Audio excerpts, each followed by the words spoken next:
धन्यवाद. Thank you.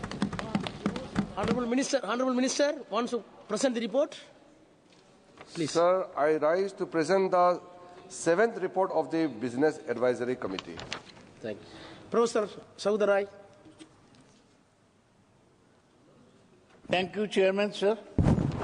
I rise to speak on the Hints of Leading Bill 2024. I don't know why it has not been corrected to 2025. Now, I have a basic objection to the bill. When it was introduced in the House, the Minister will remember, I objected to the introduction of the bill because I said it was superfluous. It was not necessary.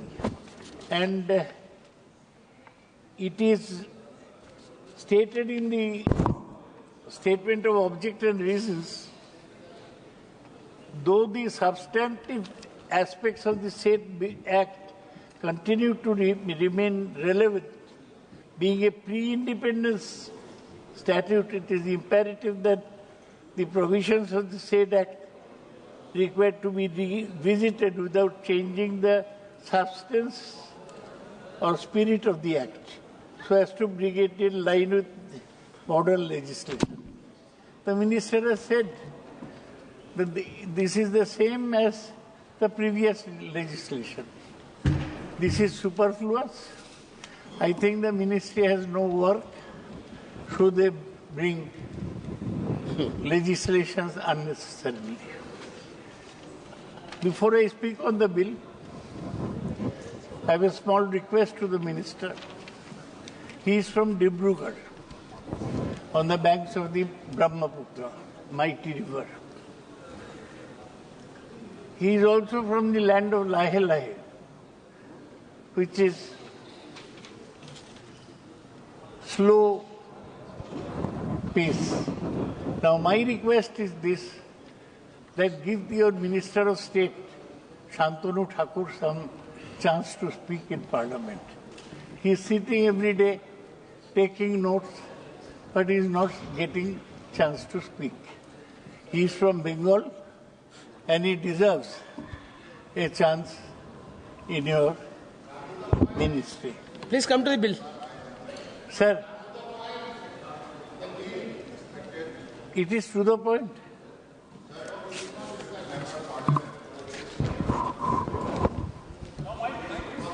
Mike. Minister want to intervene. Sentiment of the people of Assam. This is not good at all. Huh? We are equal to each other. We are together. We are always living like a family. But why you are saying this kind of words? Why don't you Please give him come. chance to speak in No, the that is a different part. That's a different part. He is always getting the opportunity. No, He is making the statement. It is a time to time he is also taking part in the different businesses. No. Yes. So you have Please proceed. overlook it. Okay. Please. Professor, you continue, please. Sir, now we have to consider the shipping bill. We have to consider shipping industry. Shipping industry has undergone terrific changes in the last 50 years. Now there are no more small ships. Ships are all container ships, and they are 2 lakh, 3 lakh tons. The bigger ships are oil tankers, which bring petroleum from one country to the others. Unfortunately, though, we have a big coastline, more than China. 34,000 miles of coastline. But our coast is not indented. That is, there are not enough inlets. As a result of which, we do not have big container ships coming to our ports. Sir, you are from Chennai. You know that Madras port, you have to have a breakwater for maintaining the port. We need deep water ports. We have built a new, Cochin is a big deep water, so is Vizag. Earlier the government built new ports. where in Bombay they built the Jawaharlal Nehru Port Trust. Paradip was built by the government. Now all new ports are going to one group of businessmen called Adani. New port in Vizinjam, Kerala, that belongs to Adani. The new port in Dhamra, in Odisha, belongs to Adani. And the biggest port in private sector is Mundra Port. Mundra Port has the report of maximum drug seizure in the port. That also belongs to Adani. So we have a change in the total perspective of the shipping industry, which I want to point out.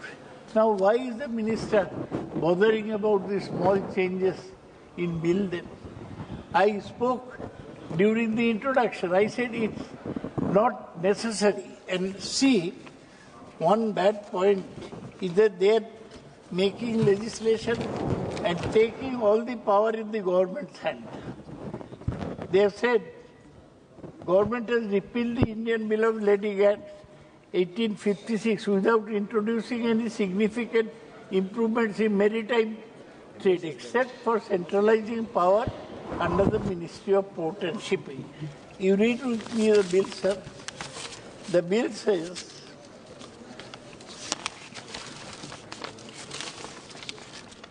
the bill says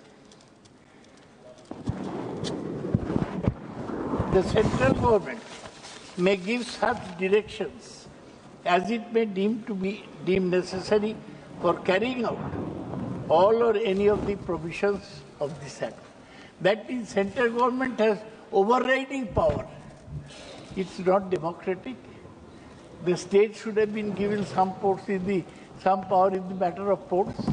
The shipping industry could have some power. There could have been a National Shipping Council. That has not been done. We must see how to develop our ports. We must build big, deep water seaports. We must have big container ships. Otherwise, we can't compete with China. People here speak of competing with China. We are not even 5 trillion. China is 19 trillion, their GDP. And USA is 32 trillion. Where are we? How do we catch up with China? China has a smaller coastline than us, but they're huge. The Shanghai port, the huge capacity. We must remember that we must hasten to catch up with these countries.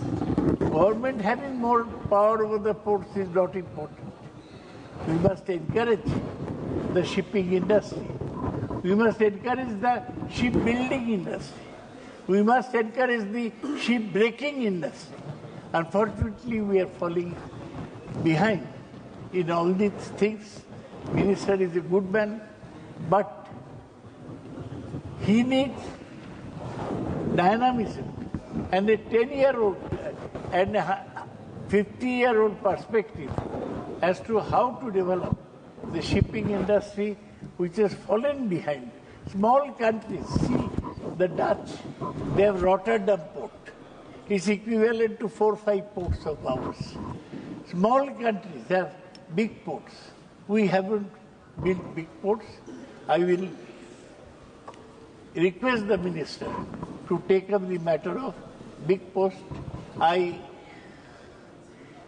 have nothing to say against the bill, but I'll tell you that let the minister come to Parliament with more positive legislation, not this minor tinkering legislation. Thank you. This tinkering legislation can be done in Atal Tinkering Laboratory. Thank you, sir. Thank you.